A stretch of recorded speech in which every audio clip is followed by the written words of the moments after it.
If you need to request a refund from Netflix, follow these straightforward steps to ensure a smooth process. Step 1. Check eligibility.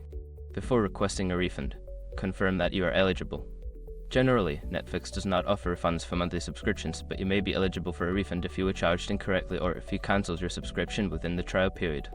Step 2. Log into your account. Visit the Netflix website and log into your account using your email and password. This will allow you to access your account settings and billing information.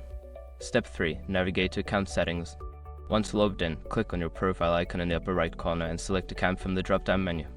This will take you to your account settings where you can view your subscription details. Step 4. Contact customer support. Scroll down to the membership and billing section and look for the cancel membership option. After cancelling, you can find the contact us link to reach Netflix customer support. Use the chat or phone option to explain your situation and request a refund. Step 5. Follow up. After your initial contact, keep an eye on your email for any responses from Netflix.